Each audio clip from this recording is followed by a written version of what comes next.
I'm live, waiting for Jason. He will be live in a second. And we're live. And we're live. It says right there in the corner, live. What if it doesn't? Maybe it just says live. Also, super important message. Somebody funny on Jimmy Kimmel, I forget who it was, and that Jimmy Kimmel was making fun of them for being kind of fake.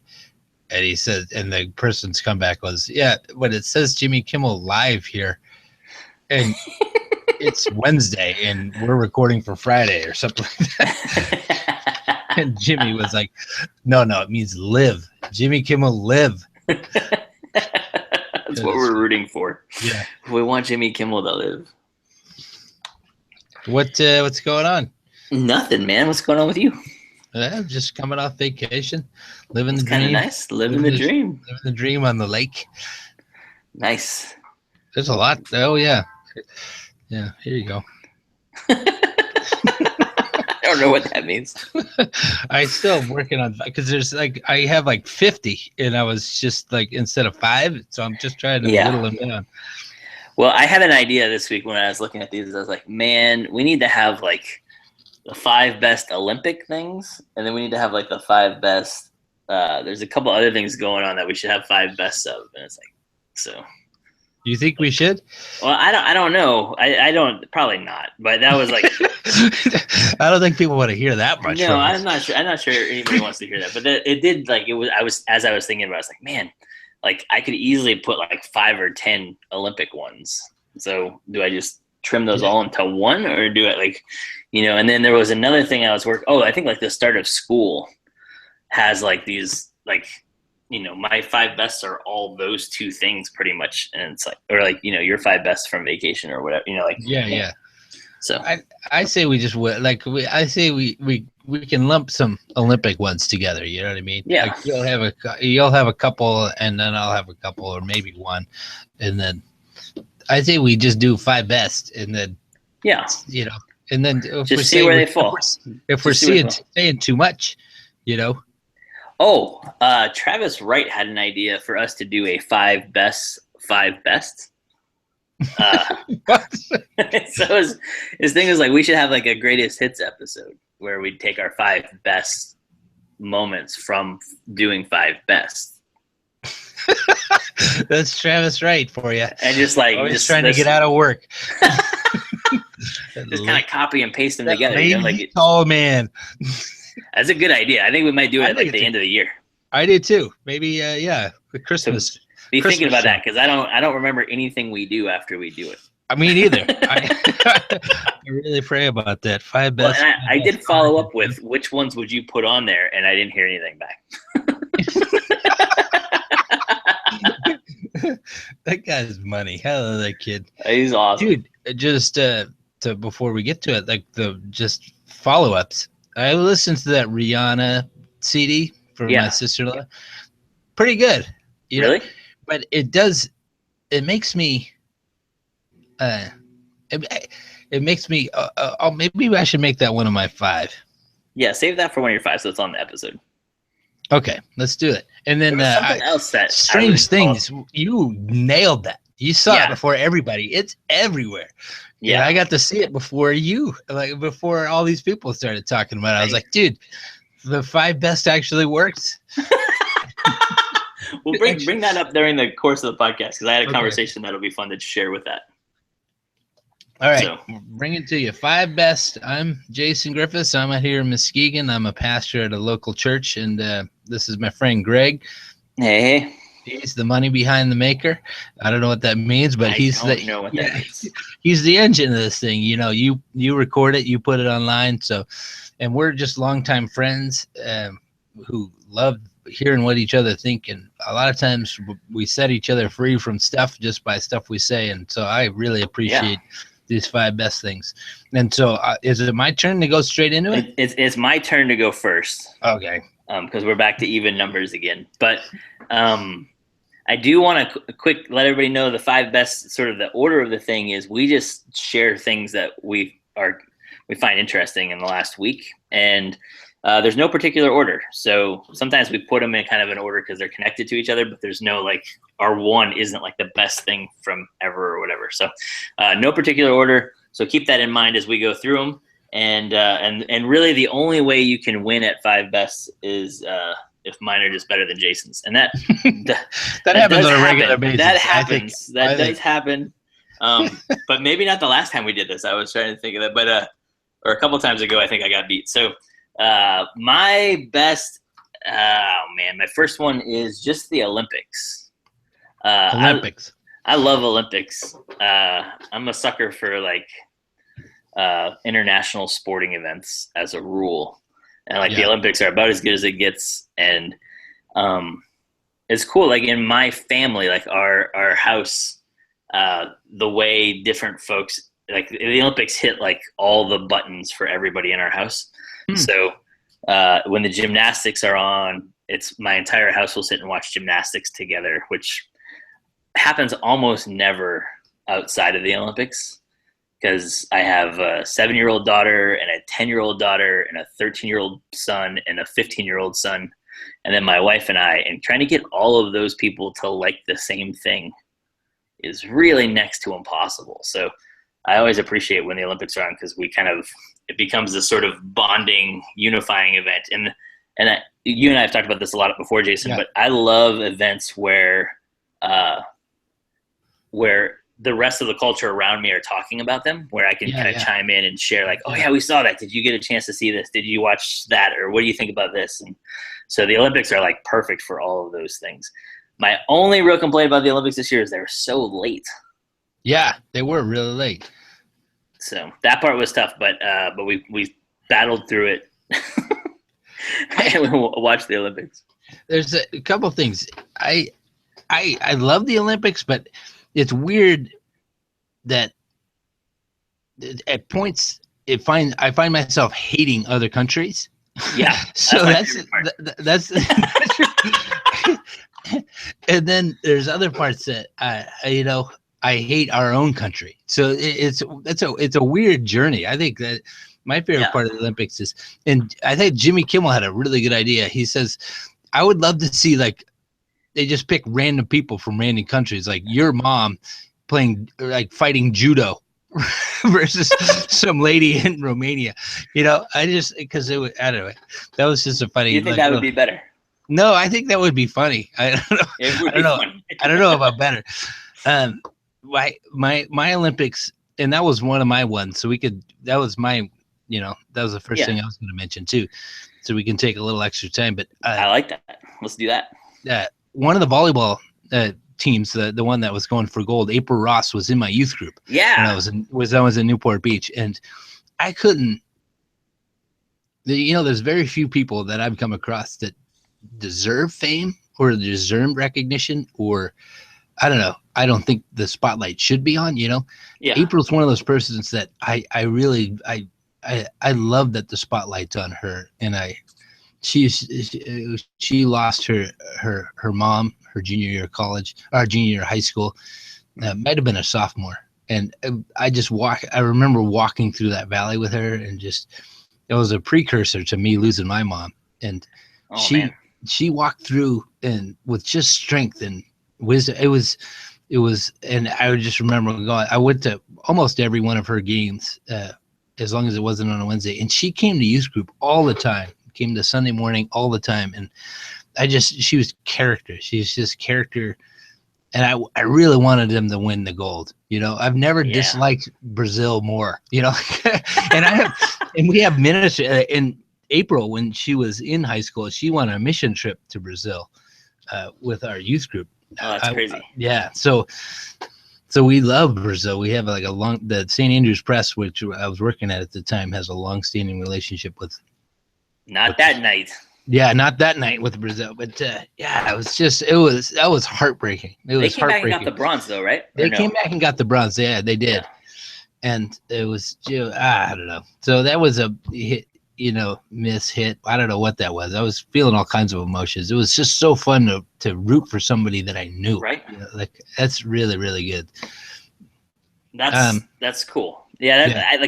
I don't have like the personal connection that way, but I do have Yeah. kids who play sports, and I think that's always like watching women's gymnastics in Yeah. particular gets me every time because it's just like, man, like I have some inkling of the amount of work they put in, Yeah. and then it's such a fine like it's the margin of error is so small. Yeah. Like it's like there's a level of like there's like an intensity and an anxiety in that's just hard Yeah. to live with. Like it's, man, it's so tough. It brings up you brought up John Oliver talking about one of your five best. You remember he was talking about drug use, like performance enhancing drugs in the Olympics. Do you remember? I think you brought it up. Remember that? A long time ago, right? Yeah. Yeah. Or maybe I brought it up. I don't know. Somebody brought it up. It was Ben and brought up on this five best. And I almost wish I hadn't seen that John Oliver, just because I kept thinking in the back of my mind, there's no way they can do that without performance enhancing drugs. Yeah. But I don't know. You know, like well, that's the thing, right? Like it's certain sports. Yeah. You're just sure they can't. Yeah. Right. And then other sports, it's like you can't imagine how they could. Like that's to me, like I don't know. Like the other thing is like performance enhancing is such a weird description of stuff, right? Like because it's you can sleep in like oxygen tanks and stuff like that now. Yeah. Like, there's all these elements that I don't know. Like it's that's been one of the things this summer. That's been one of the conversations consistently on like sports stuff is how do we start talking about drugs and medical advancements and all of that. And I don't have any of the answers for it. My own sort of sense of it and naivete on it is that gymnasts never use them. Yeah. Because there's no advantage to getting bigger. Yeah, so that's part of it. But that brings up another point I want to bring. Your kids root for the African American woman that won all those golds, right? Yeah, Simone Biles. I actually like their second one. You know, like the one with the stressed out parents. I forget. Yeah, Allie Raceman. Yeah, because I don't remember when, but in high school at some point, I remember reading a short story of like a freakishly strong upper body person, I think, and they had a cripple below, and they I think it's a famous short story. Can you guess what it is? I'm starting to put some pieces together. Keep going. I don't know. He ends up setting up this whole thing, and it's at a ball, and he ends up climbing out the top of the chandelier or something like that. I don't know. It might have been an Edgar Allan Poe story or something like that. I don't think that's what it was, but keep going. Yeah. all I kept thinking of was that, and it actually brought up a sad, like these kids. They're just she looks like, I think Simone looks like a mutant. Like she's like, oh no. Yeah, her like she's freakish. She looks like a freakish child. Like she's so ripped. Like she's so strong. Yeah, she is strong. And they just I don't know, like how many nights out with their family do they give up for that stuff? You know, like they give up a lot. The drive of it is so harsh. And oh man, I'm with you. I was. It came kind of because Elsie's been wanting to. I think she might want to start doing gymnastics or something like that. And how do you draw the line of not getting consumed by it? What do you think? Yeah, I don't know. I just get consumed by it. That's my rule. Yeah. No, I feel like it's part of it. Part of it is a reality check at some point, right? Like you have to like most of us never have the issue of, is our kid going to be Simone Biles? That's probably not going to happen. So you can rule that one out pretty early on, right? And then the next one is part of it for me is what brings them joy. Yeah. Because just different kids are wired different ways. And so there's an element of that, of like, all right, this is where their joy is. This is how they're kind of made. But how do we temper that with, you still have to rest and you still are part of a family and you still have these other things going on in your life, right? Yeah. Yeah, I don't know. I really don't know. And I've asked a lot of parents of kids who function that way and think that way about the world. Um, I don't know. I'm not sure. I don't know. I don't think there's a kind of default really good answer to that. Yeah. And I really don't. And I've racked my brain about that one a lot and pray about that one all the time because I have two kids who are wired that way. And it's like, you just, you get nervous about failing them on one side, which is I didn't give them enough chances. Yeah. And then on the other side of, oh man, I pushed them into this kind of stuff and they're not going to have normal lives now.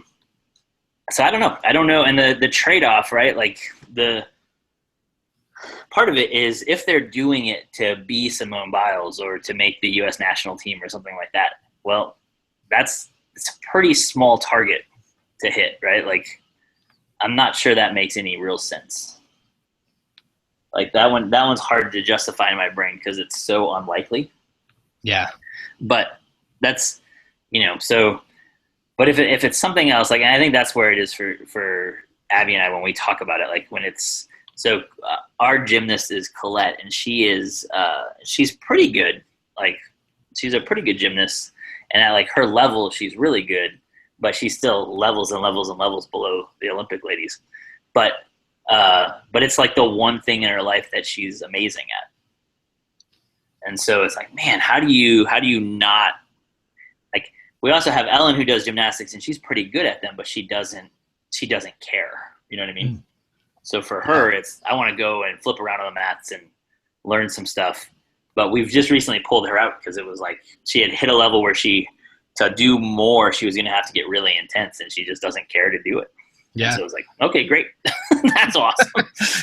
But so like that'd be my encouragement to you with Elsie is there's a bunch of levels that don't involve getting really intense or crazy about it, but just kind of one of the things we loved about gymnastics in particular, or that we do like about gymnastics, is and we've talked about this on the podcast before, but there's an element of being critical about yourself and with yourself that isn't judgment, or maybe it's judgment without being critical or whatever. Like there's some version of that where it's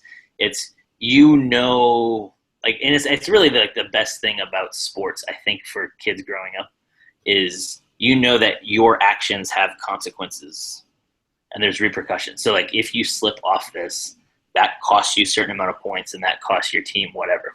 Yeah. And so when your coach says, do it perfect, there's, you learn that kind of perfection or that sort of thing takes practice and time and habit and training, and your diet matters and your sleep matters and all this other, and that transcends a bunch of different sports, obviously. But to me, that's an important sort of life lesson down the road. That idea of, testing to reveal proficiency, I think that's enough on one, right? Yeah, I want to say the biggest moment of the Olympics in my house, like the Simone Biles stuff, was amazing. I don't know if you saw the Zac Efron Simone Biles stuff. That was really funny. If you haven't seen that, you should go back and look that up on NBC. Okay. Because she has like this huge crush on Simone Biles, or she is Simone Biles. She has a huge crush on Zac Efron. Yeah. And I think I did see. So it was really hilarious because like he ended up going to Brazil and like cheering for her and stuff, and it was kind of funny. And it was just like this, like there was no moment where like our athletes seemed more human than when she was just like flabbergasted to have Zac Efron in the room, and it was just really funny. It was like, oh man, she seems like a regular 19-year-old at that point. It was just funny. That is so cool. So that part was really cool. But the biggest like sporting moment that like non-US involved was when Brazil won the gold medal in men's soccer. And it was this the narrative around it and the story around it was just crazy. And so Neymar, who's like Brazil's best player, intentionally came back to play in these Olympics and didn't play in some other tournaments this summer where he could have played, and he got healthy so he could play. And then they tied their first two games and didn't play very well. And then just like rolled through everybody. And then they ran into Germany in the finals. And Germany was the last time they played as national teams. Germany beat them 7-1. And so it was like this like payback game, and it was just brutal to watch. It was one of those like emotionally it was brutal because Brazil outplayed them the entire game. Like they were up 1-0. until like the 70th minute, and then Germany just got a goal. I was like, oh crap, Brazil's gonna figure out how to lose this thing. Yeah. And it was 1-1, and then they ended up playing extra time, and nobody scored, even though Brazil just like dominated the game, but they just couldn't. And so the announcer was saying, as they went to penalty kicks, which is how this one ended, that Brazil was like, this is gonna, you never go to penalty kicks with Germany and expect to win, because Germany is like next level on that stuff. Yeah. Apparently they're like robots, so they don't feel emotion or anything. I don't know if that's true, but I Brazil, read some books that I think it's yeah, I think that's right. So the announcers though were like, there's no way Brazil's gonna be able to handle this pressure. And then the first 4 guys from both teams got up over the ball and just drilled it, like back of the net, back of the net, back of the net, back of the net. And I was like, man, like these guys are like cool customers. The entire like 100 and some thousand person stadium's just staring at these guys kicking a ball in their net. And then the 5th guy for Germany went, and the goalie for Brazil made this great save. Then Neymar, who's, you know, Brazil's best player, who would put all this stuff off or whatever, has this shot to win the Olympic gold medal. All he's got to do is make a goal in this penalty kick, and he just absolutely buried it. And so he made the goal and just broke down immediately in the middle of the field all by himself with 100,000 people screaming and going crazy. It was pretty awesome. That was a really cool like moment of, I don't know in team sports that you ever get that. Yeah. So it was one of those. It was really cool. Like it was in Brazil, which is a country that obviously cares more about that than really probably any other country. But it was just that one to me was one of the coolest moments of the Olympics. So that's awesome, and I'm glad you brought it up. I'll go back and look at it. I didn't look at it because I don't watch soccer. I'm a man, but yeah, no, I get that. I'm not a little girl. Okay, you're a dirt. I know. All right, so my number 2 then. Hey, hold on. I want to say my moment. Can I say my moment? I thought. Oh yeah, absolutely. Okay, I want to say my moment. My moment was probably, it was a long distance. I think it was a 2 mile, and it was on the track. And there's the British guy. I don't know. Mo Farah. Mo Farah. That guy, money. Did you see that race? I think that was my moment. It's so crazy that because I was a distance runner in high school back before donuts and stuff. Yeah. But, it's so crazy that it brought me back to those times. And everyone knows before the gun, like starting gun goes off, who's going to win. Right. Yeah. You know, like there's somebody there that is the fastest, and they have been the fastest, and they're going to leave the fastest. And it's cool with the distance races because it's weird. It's just like laid out before everyone. Yes. Okay, there's one person that's built faster than everyone else, and he's done the hard work of all the training and practice. Right. And it's so fun to watch because the guy, he fell. Did you see him? He fell in the race. Like he was actually accidentally tripped by the American. Good job, America. Go USA. But he still got up, and then he just kind of cruised around until the last 2 laps from the back. He was just like, I know I'm going to win. I know I'm faster than everyone. And then he ran out in front of everybody and said, hey, try and catch me. That's crazy. I love that aspect of, and there's no way that those guys use drug enhancing drugs. Oh no, those are definitely the guys that do it. No way. Yeah. No way. Yeah. No way. For no sure. way that guy. For sure. No way. No way. Because I knew all those distance guys. That was one of my favorite parts going into it. Just reminded me of the few wise things that my dad really said to me. And one of them was when going into high school, he said, just join the track and cross country team. That'll get you through. That'll get you through clean and sober. You know, like it'll get you through this school. And that's just straight wisdom, because it definitely kept me from any harm and temptation, because those guys are so straight laced. It's incredible. Like their night out of partying is maybe taking a sip of a beer and like giggling or something like that. Yeah. So that's my number 1. Okay. Yeah. Now let's go to your number 2. So that's good, right? But I have a couple of things off of that one. Okay. The first thing is there was a tweet that I read from some guy I follow in Britain who's like, oh, great. Now my mom's going to tell me forever that I can't use anything as an excuse. Yeah, I thought that was fantastic. The other one is we had talked on the podcast a couple of weeks ago before vacation about Malcolm Gladwell's revisionist history. Oh man, I was gonna Yeah. make it one of my 5 best too. All right, we'll save it for your 5 best. But No, he's there's not enough room. Malcolm Gladwell's one of these huge track fans. Like he's a distance runner and he loves track, and he recently in a different podcast talks about that quite a bit, and especially the point about like, why didn't they go harder when that guy fell? Like, how come nobody pushed the pace to make him work that much harder to come back and win it? And it's like he was kind of mad at the distance runners for not doing more there. But I thought that was interesting.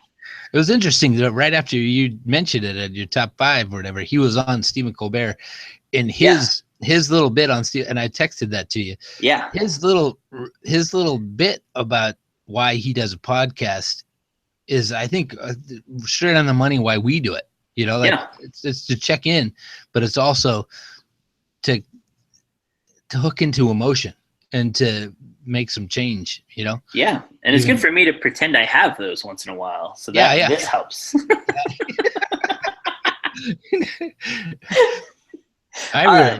That's funny. You mentioned him, and then you mentioned Strange Things. Yeah. And then right after that, Strange Things blew up. That's the summer's.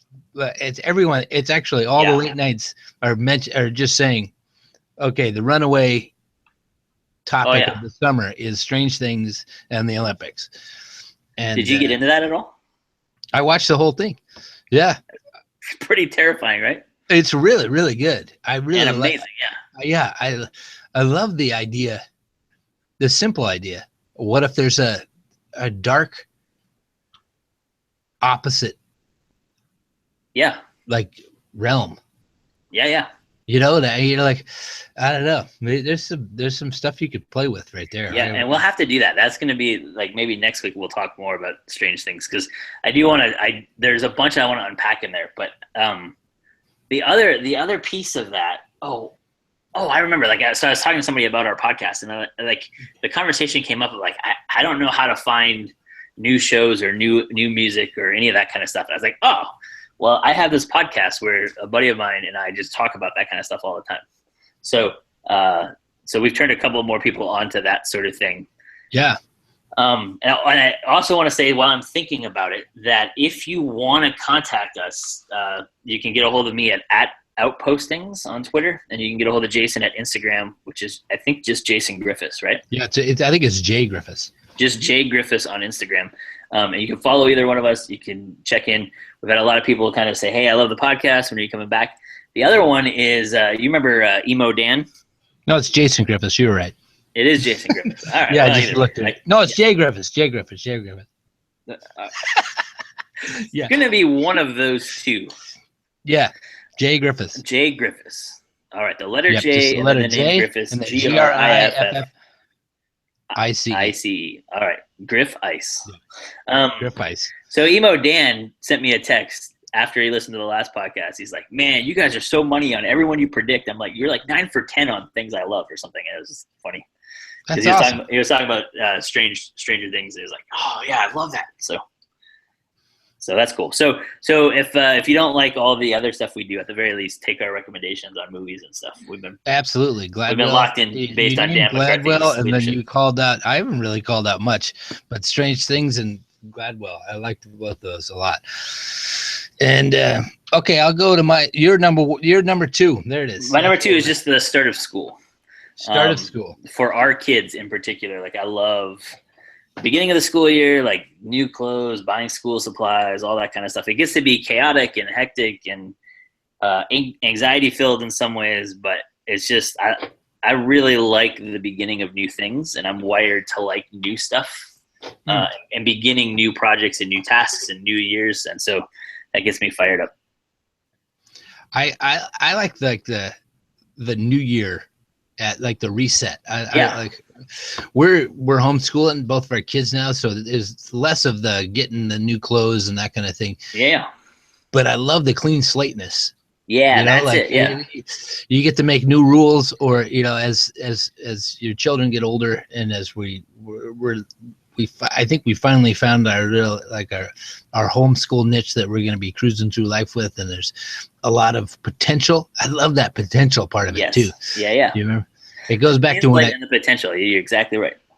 Yeah, I remember when I was just starting Fullerton College, like my sophomore year or whatever, like the junior college, and I just remember walking around school, and I remember just overhearing these guys talk about, oh yeah, it's just like the new school of the old days. You know, everybody dresses up with their best outfits, and the person talking was naming one of my favorite parts about it. You know, like there's a nervousness. Yep. Like, are they gonna like me? Are they gonna accept me? Yeah. You know. I love all of that feeling. Yeah, I do too. And it's weird because I think when I was first experiencing it, I think I hated it. you know what I mean? Yeah. It reminds me because Stephen Colbert had a conversation. He was talking with one comedian, and he said, as one of those improv groups, one of your main things is to fall in love with the feeling of bombing. Like just totally missing it. And so you get to like that feeling of stinking, you know, like just not being very good at it. And I think that's a similar thing, that as we get older, we've grown to love this awkward, like anxiety. And it's fun. It's a fun part of life. I'm with you. I like that number two. Awesome. That's a really good number two. Yeah. My number two is Larry Wilmore or Whitmore or whatever that guy's name was. Yeah. I was just getting into him, and then they canceled his show. Yeah. But his last few were just like almost, I think that's kind of one of the things that has defined television, is when things are ending, things get way funnier, I think. And they usually they step up the game when there's nothing to lose. There's all the jokes are on the table. And I love that. Like the end of Moonlighting. Did you ever watch Moonlighting? Oh boy. What, you know what? I was just telling Abby this morning that the end of Moonlighting. No, I didn't watch Moonlighting. Bruce Willis and that Sybil Shepherd. What was your conversation about why you don't watch soccer? That's the same reason I don't watch Moonlighting. But anyway, when like the specific amongst the general of losing Larry, he would because he wouldn't have one guest. He would have a guest and a couple of his interns. I thought that's really creative thinking. You know, like he's training up comedians and having people to bounce off stuff, and there's just a community. You know, like there's an instant community, and they should have done that from the beginning. And you get listening in. But they were discussing, if I have one negative, it's the same negative as all the newscasters right now. It's just Trump is evil and horrible, and it's all pro Hillary, and it's just amazing that Hillary's just going to be the best president, and that's amazing. That's my one. He's not all evil. He's pretty dumb, and he's really easy on him. But in midst of all this, one of his like sidekicks says, but Hillary's a liar. You know, Hillary's lied on these different things. You know, she said this and it's not been true. And then Larry responded with, yeah, but she's a different kind of liar. And this guy called him out on it, and he says, wait a second, a different kind of liar. Is that really what we're having a discussion about for the president of the United States? You know, and it was, in all humor is, you know, rooted in some kind of truth. Yeah. And that truth that's a profound one. That's a big one. That's a big one for people to wrestle with instead of, you know, like, oh, I don't know. It's crazy. I don't even want to talk about the presidential race, but so I do want to say. I had an idea, though. Go look back, and you really did unlock. I've been unlocking it for people left and right. You know, you really unlocked it for me. I love when you do that. I love it. Me too. Greg and Greg coming through, but they're both really American. That's so true. Yeah, like right. She is so deceptively, you know, she's so deceptively genuine. You know what I mean? That's what Hillary is, and then Trump is just he's the like overt backwoods like. He's the conscious of our country. I think he says what most of the people in the small towns that nobody's listening to. That's the part that's tough. Yeah. Is thinking. I think he says it right on. Like, it's incredible. Anyway. Yeah, and terrifying. Mm-hmm. So here's an idea I had, and I just recently had this. Remember when like George W. Bush was running for president, and the conversation was like, man, like this guy's the dumbest guy ever. Like, and like every news person did it. Like everybody I knew was like, there's no way he's gonna be nominated for president because he's just the dumbest guy ever. Blah blah blah. And he went to like Yale or whatever, right? But so he's the dumbest guy ever. He can't put a whole sentence together. And then you see him in a debate, and he does put a couple sentences together. And now all of a sudden it's like, oh, maybe he's smarter than we thought he was. He's not, right? That's the expectations were so low that just by like standing on stage and not peeing himself, he rose above those expectations, right? Yeah. The media doesn't ever learn from its past. Like it's doing the exact same thing, and Trump's going to do the same thing. Like he's going to mellow out a little bit, right? He'll start to say some things that make some sense. Yeah, and he'll be like, "Wait a second, I thought this guy was a crazy person who never said anything that made sense." It was like, nope. Now all this like, and in the last 2 months or whatever, he'll sort of mainline a little bit. And rise above the like super, super low expectations that have been built for us. And then he'll seem like a sane candidate on some level. I don't know. That's what I'm nervous about. Yeah, I don't see it happening. Like it's August 24th, so he's got a couple of months to figure that out. But that's the only reason if I was him, that would be my strategy. I would just I would go crazy, like which he's done repeatedly, and then sort of set that bar way out there and then just back off of it a little bit. Like you're already seeing some of it. Like he's starting to change his position on immigration a little bit, and he's starting to say like, I don't know. Yeah, it's fascinating to me. We'll see. I think I'm going to be right on this one. Because I think he's just hired some more flashy guys. I remember one of the newest news, one of those late night guys was saying that the advice of the guy that he just hired is we need to make this like gloves off, and ramp it up, and right. So and so that's what you're expecting, right? I think that's going to be so. When he doesn't do that, we'll see. What are you going to feel if Trump's our president? It's going to be crazy. It's not going to. This is vote for him just to see what happens. This is the great. I think this is what's going to cost us listeners, but I think the great lie in all of this is that either one of them would make a difference. Yeah, they just don't when it comes down to it largely. But I'm with you. I'm wired that way. All right, so that leads to my next one. No, my next one. Yep.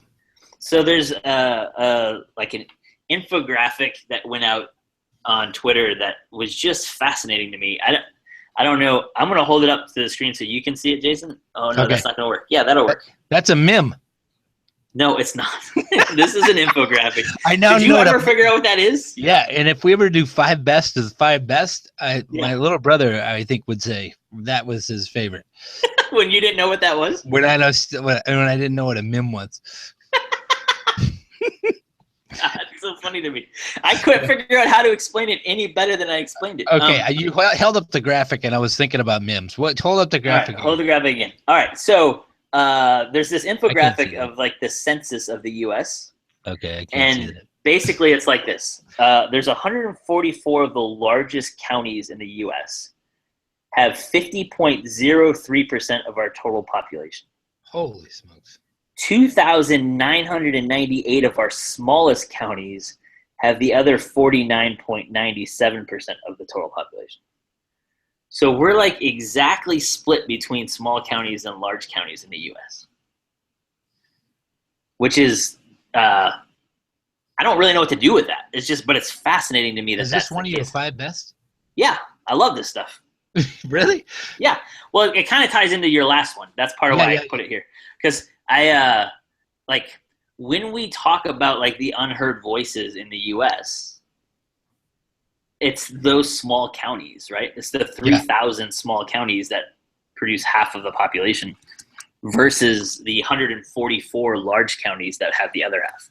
And it's like, there's a huge, it's just the way we're split up. And I can't, I don't know. Like on the whole, this is like, it's tied to a bunch of other things. And this is where I thought it was really interesting is, I have a lot of family and friends who live in Milwaukee, and there's been a lot of uprisings and shootings and things like that in Milwaukee recently. And it's been really fascinating to me to watch on Facebook and Twitter and just on TV, like the different coverage of it. Yeah. So I have good family. Actually, one of the guys who loves our podcast lives in Sherman Park, which is one of the spots where there's been some of these riotings.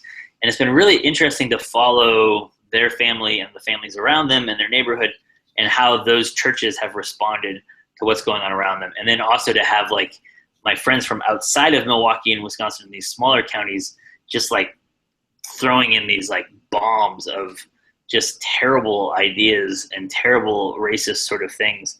And it's like, man, like they're just seeing the world radically differently. Yeah. Even though they're in the same state, but I wonder if this counties thing is more connected to that somehow, you know? That is an interesting divide, isn't it? It's just it's a wild. It is because that's funny that I'm looking at the same. I've been having those same exact thoughts because we have similar buddies, and I got my one buddy in Milwaukee is Tim Nelson, and he was a Fuller grad with me, and he's just doing amazing like community stuff, and his posts have been really thoughtful and really cool. It's been really cool, and the same with and the people that I know out in the fringes in the small towns. It's so interesting when the takeaways couldn't be more opposite. Yeah. And how does that, that is, I can see why it makes one of your best, because it's what an intriguing phenomenon, but the level of fervor or like the level of anger or rage or emotion is the same. Yeah. And it's the same events they're both looking at. And it's just so radically different based on where they live. It's wild. That's weird. Yeah. Yeah. That's a good one. I like that one. See, take it back, man. You thought that was going to be a terrible one. That's funny. All right. I'll do my pop music next, just because I listened to Rihanna just because of, just my sister-in-law. And by the way, that made their day, just having them. And that makes me want to do this more. I want to do some more. Yeah, I don't know if I ever make it. That was so much fun, by the way. When we were talking about the last one, if you haven't heard, right before Jason went on vacation, his brother and sister-in-law were in studio. Is that what we could say, Jason? Yes, in studio. And so that was one of the most fun times I've had recording the podcast. If I'm ever out in California again, I got a guy we'll have to have on. Yeah, absolutely. Because this guy named Joel Newton. Anyway, but that's beside the point. Her one of her, because I gave just a waste of a 5 best. No, but I listened to the disc and she was spot on. It's really good. No way. It is. Dude, I went through the entire thing trying to find one song I could put at the end of the podcast. I don't like any of them. You put that one that sounds like a JT song. That doesn't help me. Yeah, it sounds like a Justin Timberlake song, but just liking it, it's in the same category as Beyonce. You never sent me that disc either, by the way. Yeah, that's true. I should. I will. Let me put that on my to-do list. Beyonce, but it brings up I think you're gonna like it. I think you're just pop music. It's formulaic, it's you just get a really good voice. Yep. And really good production on the album. Mm-hmm. And that's it. Like,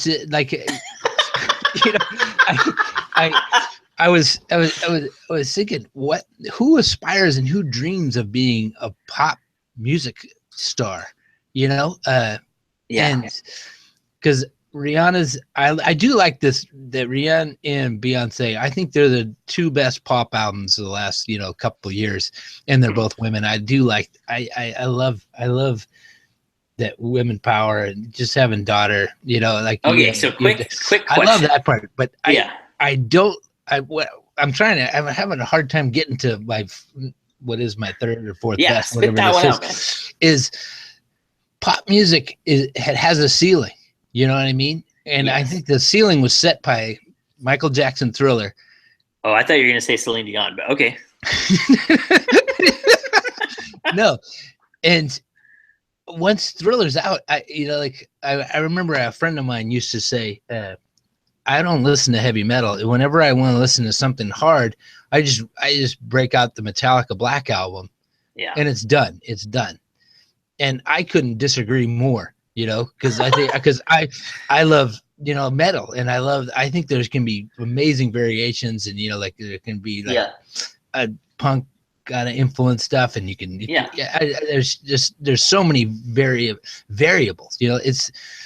Pop is I think he was I'd like to say that same exact statement with Michael Jackson Thriller. Like I think we should just stop making these pop albums. Yeah. And or I just wonder what's in the mind of the person that's trying to make the best pop album, and why don't they just listen to Thriller? Why don't they just listen to Justin Timberlake's first one? They're all formulaic and they're all kind of the same deal, and they're good. But the best that you can do has already been done, I think.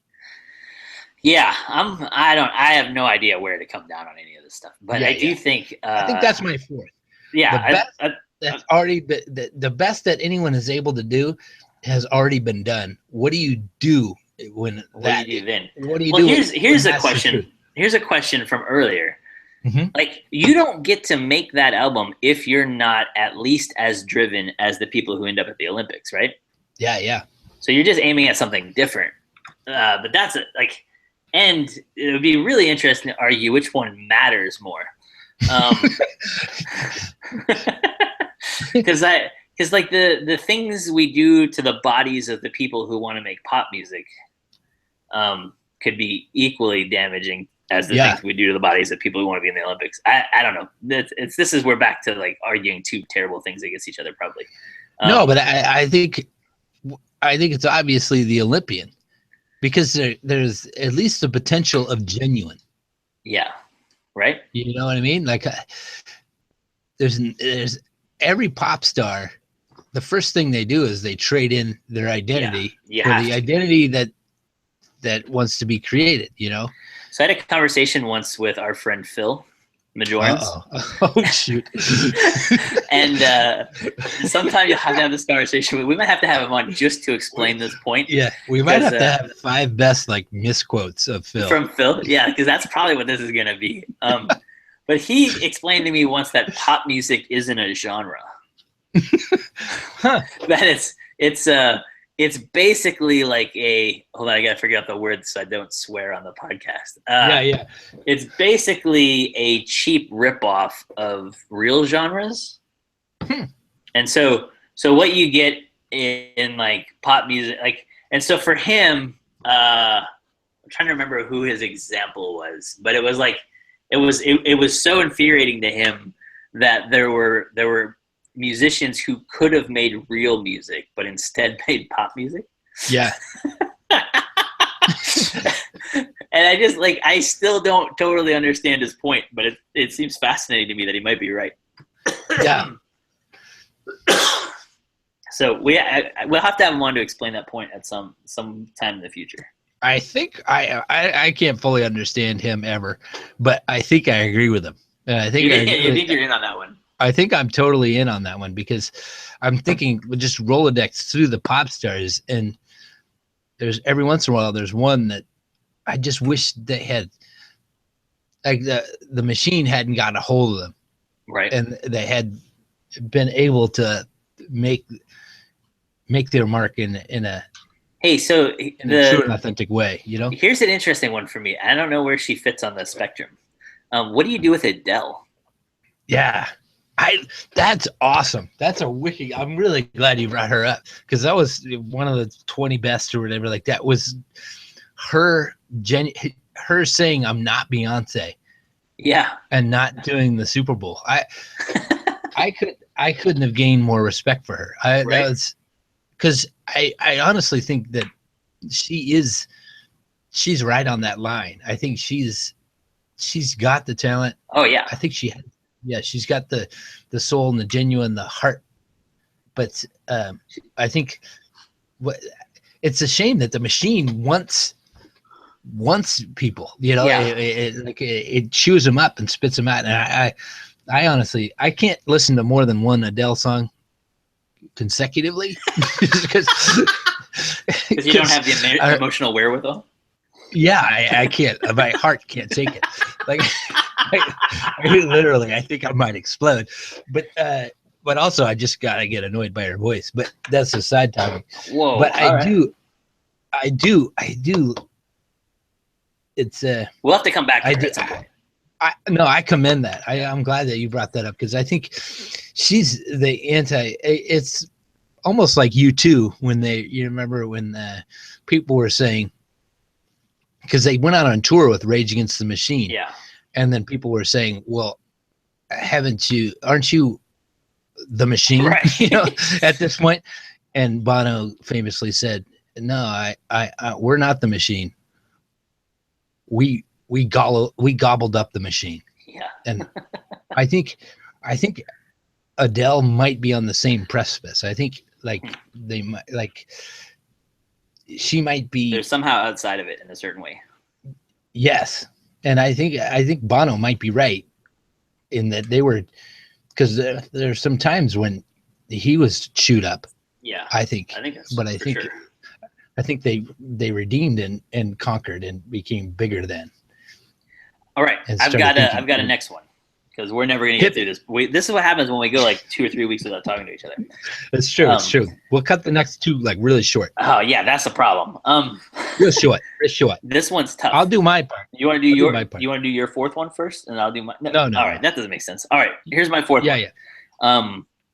There is an idea circulating in Christian thought, and particularly by a guy named Ephraim Radner.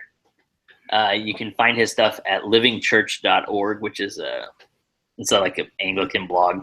But he's the chaplain or head of something, or I think he teaches like church history at Wycliffe University in Toronto. Okay. Anyway, he has this idea that he thinks we've crossed into an entirely new era or age in the life of the world. And that it's something he's proposing. It should be called the Anthropocene era or Anthropocene. I don't know how you would say it because I've only read it, but I'm saying Anthropocene because it emphasizes his point is that humanity has remade the world.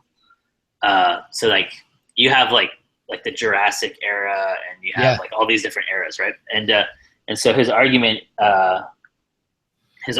is that we've made such an impact on the actual world and that we've lived in such a way as to try to obscure our, like his thing is that we try to obscure like the two big truths that the world has always known, which is that we are creatures and that there is a creator. Mm-hmm. And that in the last couple hundred years, we've shifted that entirely. And so like the compelling part of this sort of narrative that he's telling is that all of the small stuff that we argue about is actually distracting from missing this larger movement that's happening in the world. So like all the things the church will argue about, same-sex marriage or divorce or who can be ordained or like all these kinds of like things that we get chatting about and get angry about are all just sort of symptomatic or part of this larger kind of back to your machine language, right? Like it's back to this like enormous shift in the way the world is. And there's a ton of stuff inside of that. But anyway, that's one that I've been kind of unpacking and teaching a little bit and talking to students about some and just trying to kind of figure out. But the essence of it is that it's an obscuring of God, right? Like it's an obscuring of the way God works or designs the world, which I think is super interesting. Yeah, that is super interesting, and I'll have to take a little time to chew on that.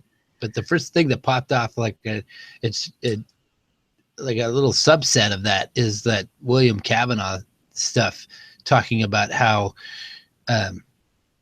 he, in his discussion, like that book about consumerism. I forget what being consumed. Yep. I think is the name of it. Yeah, he talks about how we have dipped into a new reality of we love to take God so much out of it that we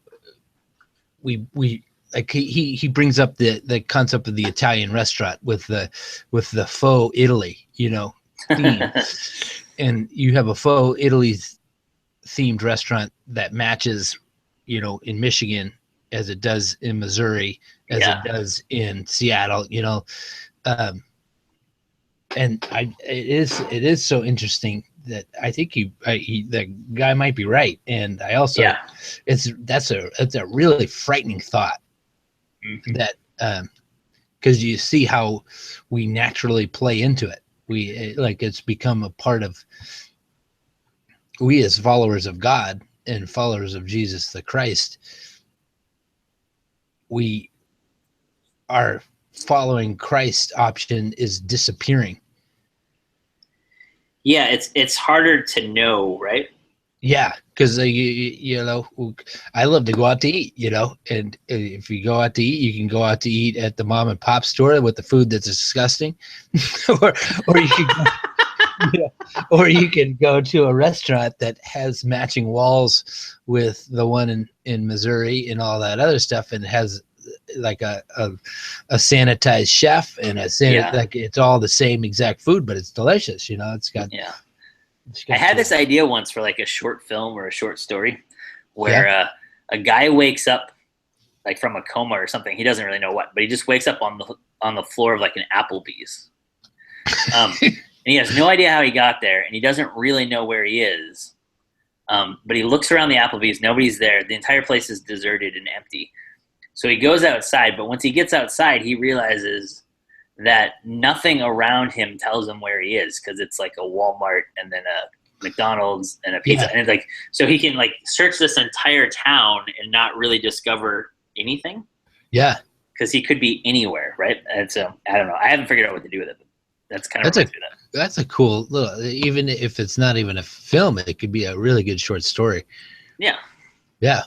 I like that. Dude, you got some wheels rolling around in there. That's cool. But yeah, that's a really good thing. We'll come back to that, because we'll pick that one up in later weeks for sure. Anthropocene. Yep. Where we've created a new time period, and we've created it around ourselves as humans. All right. I think my number, that's what we're on? Yeah. Is I took my son to his first concert. There's a music fest coming through, and it's called Unity Christian Music Fest. Yeah, I saw some pictures. That was awesome. We got some free tickets because I'm a pastor in the town, and it happens in this town, so it was really nice of the organization to give us some free tickets. I took Zeke to his first show, and Switchfoot's good for a show. I love those guys. Yeah. They're from San Diego. I'd like to. Phil always sums it up really well. He says Switchfoot just asks the right questions. They have their new album is almost, it's in the vein of Wounded Healer. It's like he heals through our brokenness, kind of. That was a good way to get Now and in this week. That was nice. Yeah. But it's interesting because if I were to give him some advice, I'd make it a slow, sad song, because it's a poppy song. Yeah, and it's all about God's breaking us. It doesn't really match, but anyhow, that's beside the point. My actual fourth best is, I love those moments that they're the exact opposite of what you would think they were like. Okay. They would be like, I thought that my first show with my son would be a certain way. I thought I'd feel a certain way, but it was different. And I liken it to, he's starting to have crushes on girls and stuff. And I thought I would feel I totally thought I would feel the opposite. I thought I would like come down as the Hammer and say, heck no, like you're a demon inside. You're a man, run. No soccer for you. Yeah. But it's the exact opposite. It was the same with the concert. It was like, I actually love that he is falling in love. Like he's starting to experience the attraction to the opposite gender. I love seeing that side of him. I love seeing him. So what did you think the concert was going to be like? I thought the concert would be a lot more, I don't know, joy-filled and just happy, like surfacey. Yeah. Whereas he enjoyed himself and it was fun, but it was fun in a different way. It was fun talking about the lyrics to the songs. It was fun talking about, I kind of wished it was Jack White. That's what he said. He kind of said, like, I wish my first show was Jack White. And I was proud of him in wanting, like, he wanted more on the musical scale. Like not to put down Switchfoot, but he wanted more like a classic rock. He loves like AC/DC, and he loves like I don't know. He loves the drop D and the power chord music. He likes he's like his dad. He likes a little he likes terrible music. Yeah. No, he likes the heavier edge. But it was the perfect first show for him, but not because it was the perfect first show. It was the perfect first show because it was a great conversation, and it was great just being with him. It was. I love that. It's kind of weird, and it brought up the question that I said, I wish my dad would have brought me to my first concert.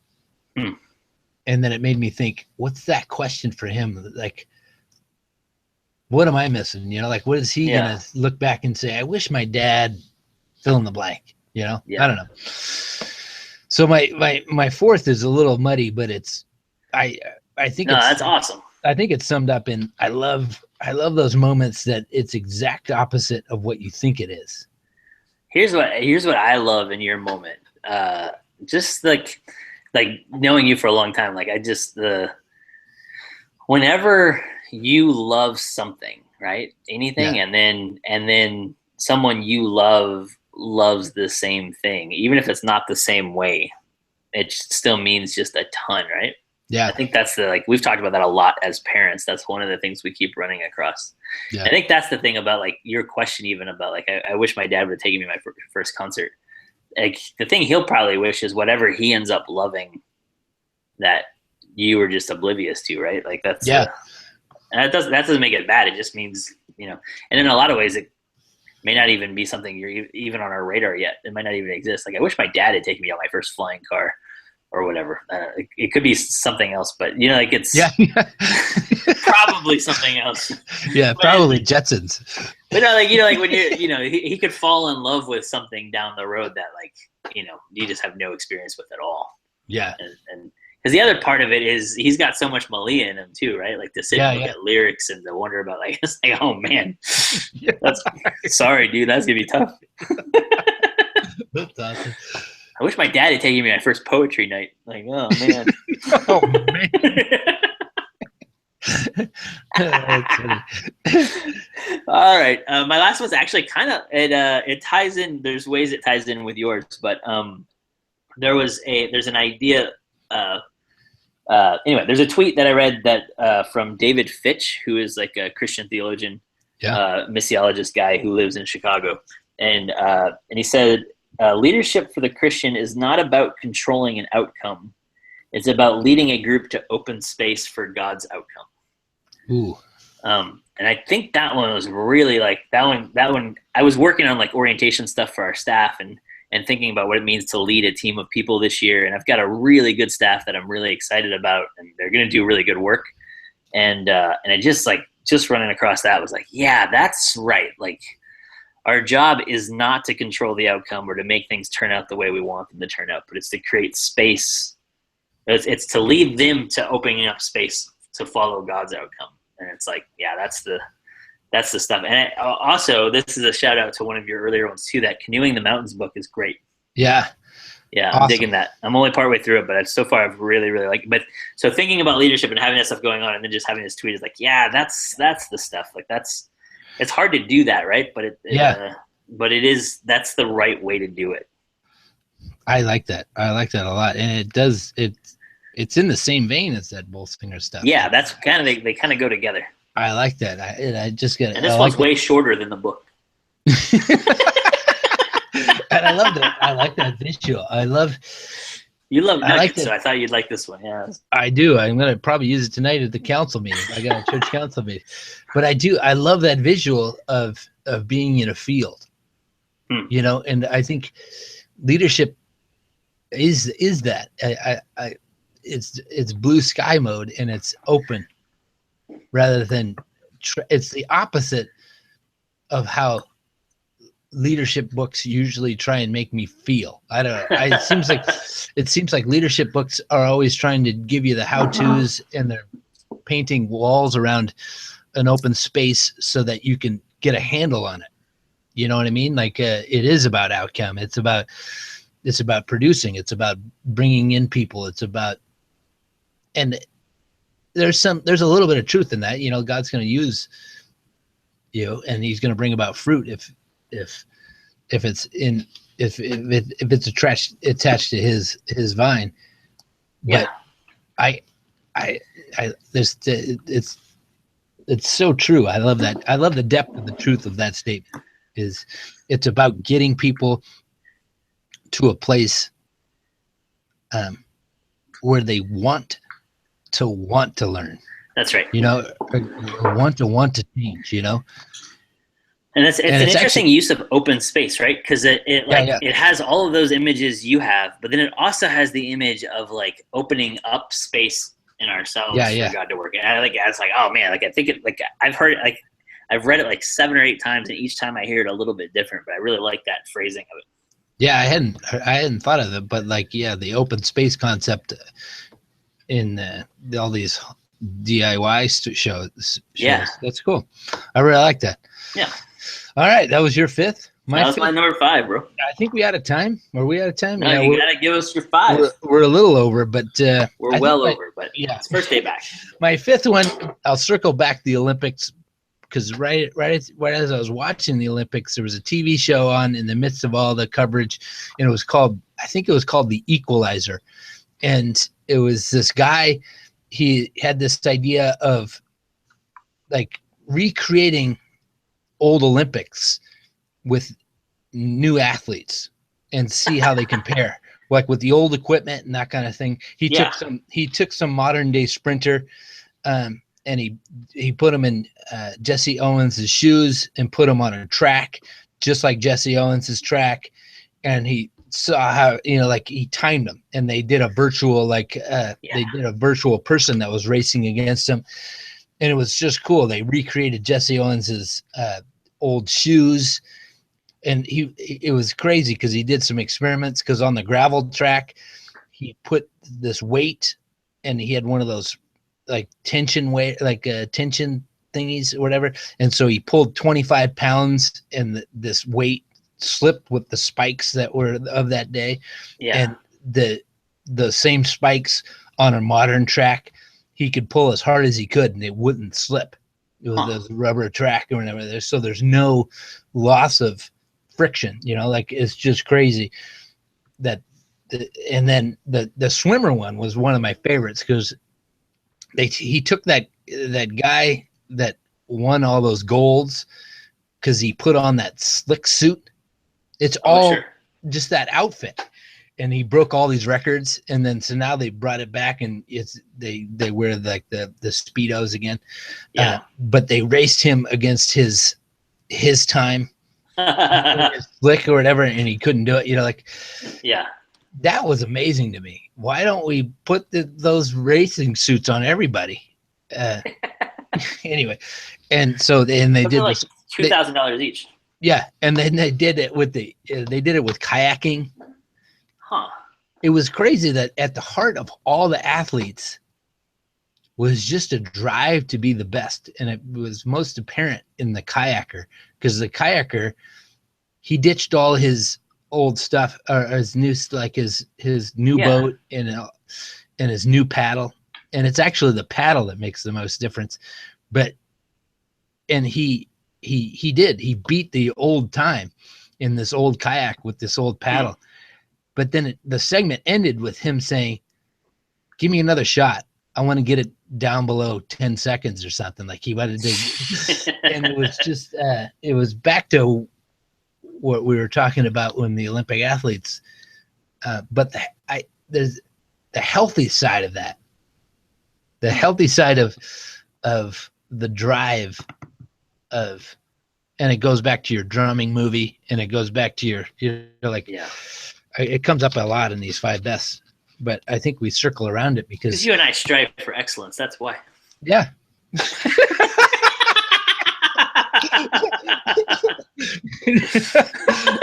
That reminds me of my one Instagram photo yesterday was because I biking home. I've been biking to work every once in a while, but biking home, I got a flat. And so I took a picture of my flat and I said, "Flat, okay, Lord." I was just looking for a reason. And that's funny because it's true. That is true. I'll take that as a sign. Yeah, okay, absolutely. Pass the donuts. All right. I think we're out of time. We're over time. We're well over, but it's been fun. I love talking to you, buddy. I'll talk to you next week. Sounds good. Okay, bye. All right, bye.